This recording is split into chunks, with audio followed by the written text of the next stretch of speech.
Today's message begins with a fun fact. In 1996, I was a junior at Hanover College, and today's gospel passage from the Gospel of Mark was the selected text for the inaugural Hanover College preaching contest, which I entered with much fervor, and which I did not win, at all. Not at all. Jonathan Fettig won that year. He is also now a pastor, I think somewhere in Ohio. He should have won. He did a great job.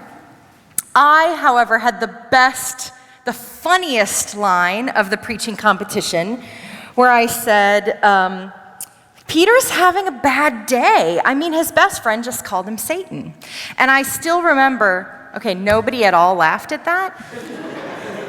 Perhaps it was funny in 1996. I still remember Beth Kolb laughing really, really hard, and everybody was like, she laughed. It's a preaching contest, shh. I did not decide to resurrect that sermon for you all today, and you can thank me after worship for not doing that. It was bad. It was really, really bad. I can't promise that today's is much better, but I will promise today that we'll stand among the disciples and ask that same question. Well, who is Jesus?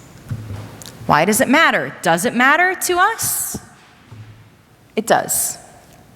That's what we're going to look at this morning. So, as we prepare for the word preached, would you join with me, your hearts and minds in prayer? Oh God, may the words of my mouth and the meditations of each of our hearts be found acceptable in your sight. For you are our rock and our Redeemer.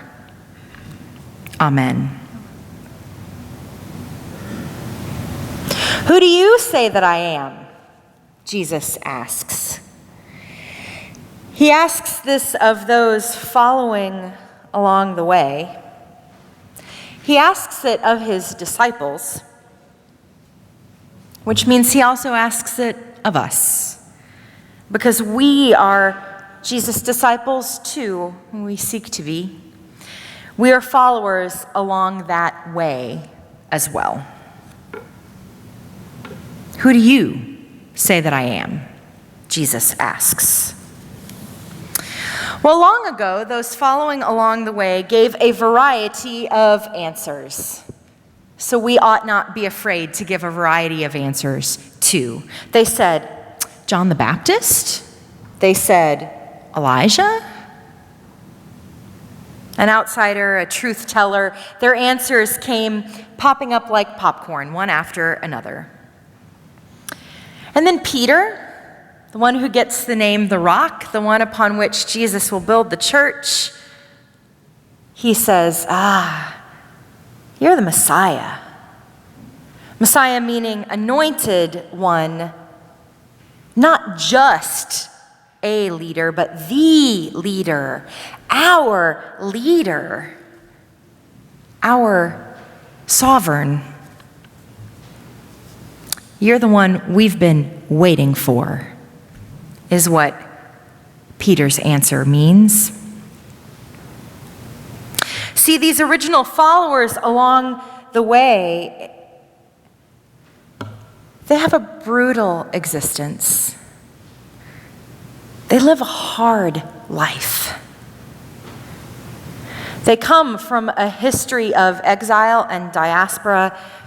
They live in poverty. They live with violence.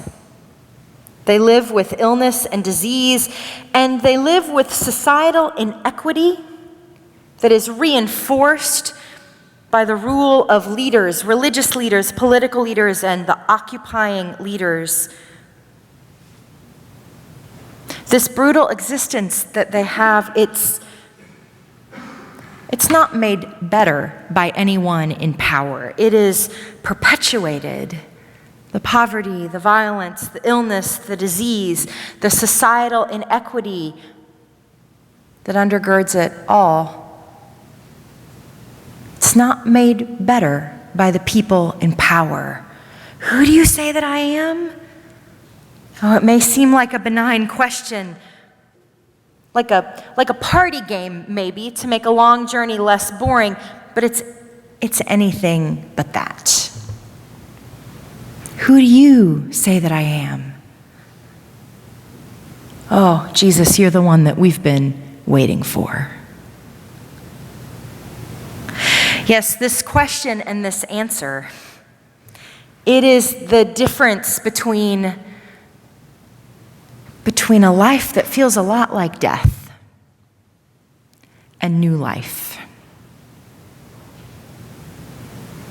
Moreover, this answer is the difference between a brutal existence and new life. If only the followers along the way would see it that way. Because it's not enough for them to give an answer. It's not enough for Jesus then to listen. No, he begins to unpack for them what it means. What does it mean that Jesus is the Messiah, the Anointed One, the one that we've been waiting for? What does it mean for Jesus to be the sovereign, the one who's really, truly in charge? Well, Jesus begins to unpack that, to explain it. And Peter hushes him up. Shh. Stop talking like that, Jesus. Don't say those things, Jesus. You're not allowed, Jesus, to say that if you're the one that we've been waiting for, that you're going to suffer. Jesus, you're not allowed to say that if you're the one who's in charge, that you're going to die. Jesus, you're not allowed to say that if you're the Anointed One, that you will rise again. Because that part sounds pretty great, but what we have to go through to get there, no, Jesus. Shh. Don't say it. Because that's not the kind of Messiah that we've been looking for. That's not the kind of Anointed One that we have been waiting for. That's not what we want.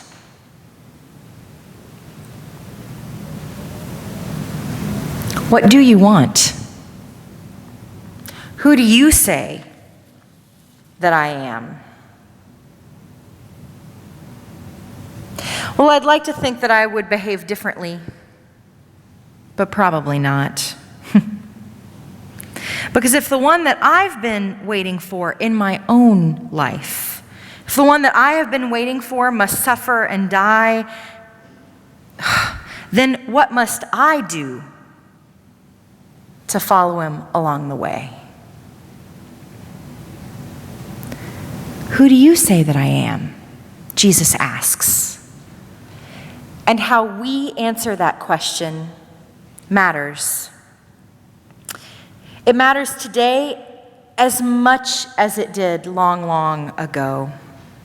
Because how we answer that question shapes how we act as followers of Jesus.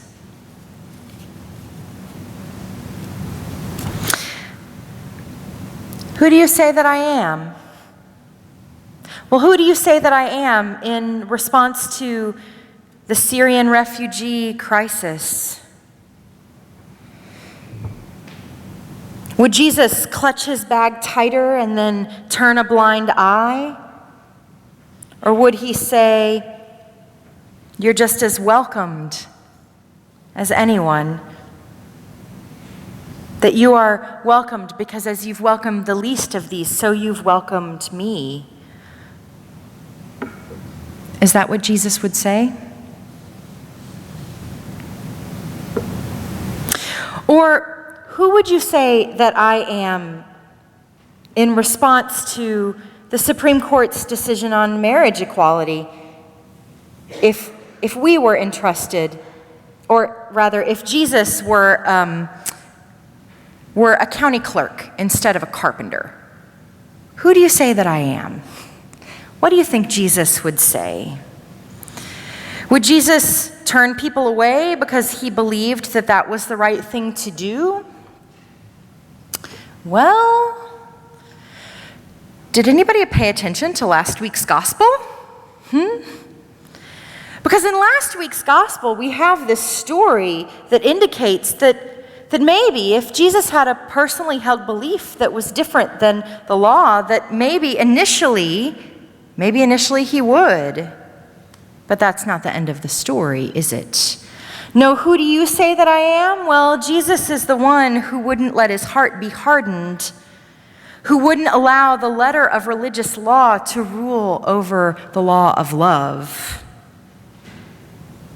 No, who do you say that I am? I think Jesus would be the one who would change his mind, like he did with the Syrophoenician woman, and then tear down the walls of what we think divide us. Yes, if Jesus were a county clerk instead of a carpenter, I think Jesus would issue marriage licenses, and then he'd probably provide all the wine for the wedding.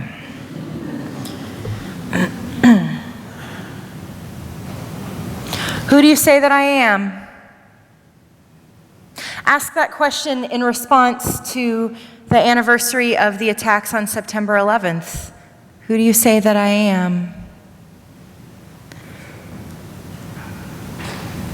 Would Jesus bomb people?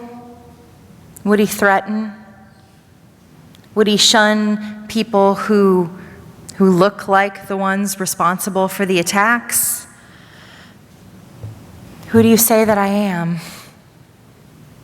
Or would he be the one who says, carry your enemy's pack an extra mile, and don't just love your neighbors, don't just love the ones who you already love.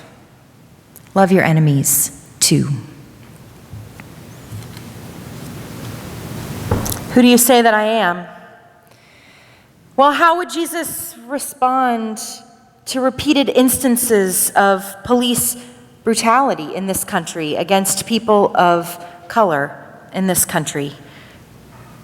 Who do you say that I am? What would Jesus do in response to that? Would he ignore it? Would he criticize it? Would he stand in solidarity with people? Or do you think that Jesus, a man of color himself, would show us through his own arrest under false pretense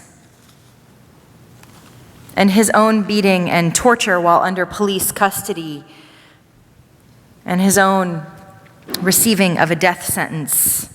Do you think that perhaps Jesus too would utter that Black lives matter?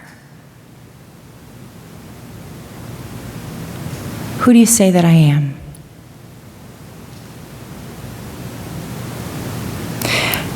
When we ask that question, and then when we answer it, we point to the one who came to walk among us. We point to this God who would not stay afar and aloof, but one who too donned flesh and blood, who both called the world into being and who came to live in our own skin.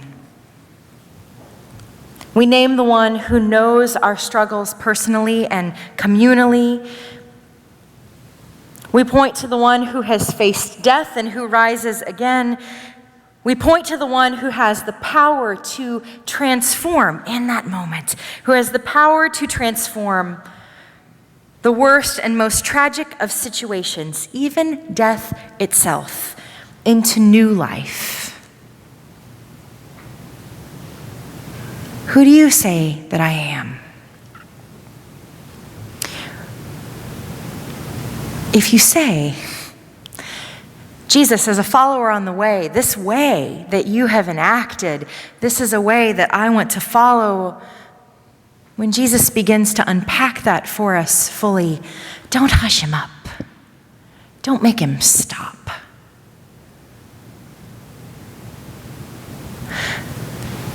Because it's only in the fullness of who Jesus is and who we allow Jesus to be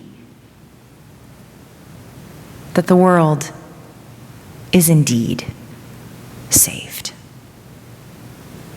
Amen.